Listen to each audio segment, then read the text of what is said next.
प्रणाम, वंदन, नमन। तो दोस्तों मैं पंचगव्य चिकित्सा के अंदर हूँ और एक यहाँ पे एक चीज़ देखी कि गौ माता को यहाँ पे कितना ज़्यादा सीरियसली लिया जा रहा है।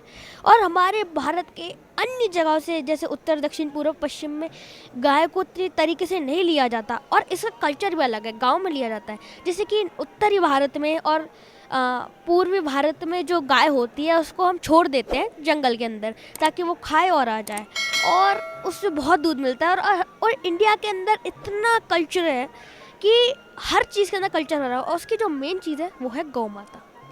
तो अगर हमें अपनी संस्कृति बढ़ानी है और अगर हमें अपने आप को धार्मिक करना है तो हमें पहले अपनी गौ माता की सेवा करनी होगी।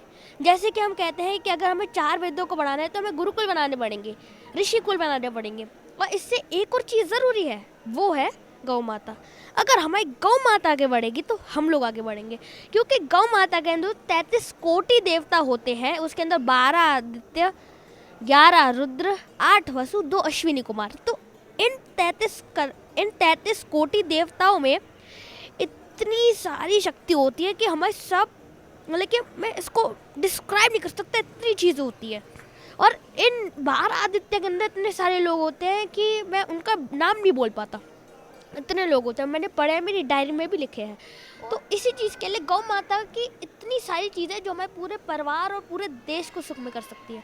और दोस्तों जैसे कि मैं आपको कहना चाहता हूँ कि हमें गौ माता की रक्षा करनी है और गौ माता की सेवा करनी है। उस चीज़ के लिए आप भी हम लोगों को सपोर्ट कीजिए। और मैं आपको एक चीज़ बताऊँ जो बहुत कम लोगों को पता है, जैसे कि हमें कोरोना ने बताया कि ज़्यादातर चीज़ें छूने नहीं होती क्योंकि उससे बैक्टीरिया आता है हाथों में। और हमेशा किसी चीज़ को ऐसे नहीं होता कि छूने लग जाओ। भगवान ने ऐसी चीज़ें भी बनाई हैं जिनको छूने से बैक्टीरिया मरते हैं। उन्हीं में से एक है हमारी गौ माता। और जो हमारी गौ माता है उसके अंदर ऐसे ऐसे गुण होते हैं जो हमें, जैसे अगर मैंने किसी गौ माता को ऐसे करा तो गौ माता के अंदर जितनी भी विटामिन है, मतलब कि जितनी भी चीज़ें हैं, वो मेरे बैक्टीरिया के हाथ के बैक्टीरिया को मार देगी। तो गौ माता का मूत्र से नहाना बहुत ज़्यादा शुद्ध होता है। उसके गौ माता का जो मूत्र होता है उससे हमारा कैंसर भी ख़त्म हो जाता है। कैंसर और ये मतलब कि ज़्यादा जितनी बड़ी बीमारी है वो सब गौ माता के मूत्र से ख़त्म हो सकती है। और जैसे कि हम सब लोगों को बताया जाता है कि कहते हैं बफेलो को दूध नहीं पीना चाहिए क्योंकि बफेलो के दूध में इतनी ज़्यादा विटामिन, इतनी सारी चीज़ होती है कि इंसान पचा नहीं पाता, पर गौ माता के दूध को इंसान पचा लेता है। इस चीज़ के जिसमें आपको कहना चाहता हूँ, आप गौ माता की रक्षा करिए, गौ माता की हर चीज़ का सेवन करिए, आपके लिए बहुत ज़्यादा फ़ायदेमंद होगा। आप 1 महीने करके देख लीजिए, क्योंकि ऐसा तो है नहीं आज कर लिए तो कर फ़ायदा निकल जाए। 1 महीने करके देखिए और गौ माता की हर चीज़ को आप मानिए। हमारे जो ऋषि मुनि होते थे उनके पास इतने सारे फ़ायदेमंद चीज़ होते हैं, वो ज़्यादातर गौ माता से ही होती थी। तो जो शिव जी जिस पे बैठते हैं वो है नंदी। तो इतनी सारी चीज़ें हैं, इतनी सारी चीज़ें दोस्तों आपको बता नहीं सकता।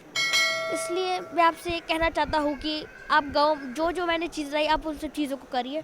और मैंने आपको गौ माता घर में इतनी सारी चीज़ें बताई, और आप गौ माता के ऊपर सर्च करेंगे ना, आपको इतनी सारी चीज़ें पता चलेंगी, इतनी सारी चीज़ें पता चलेंगी जो आपको पता नहीं चलेंगी।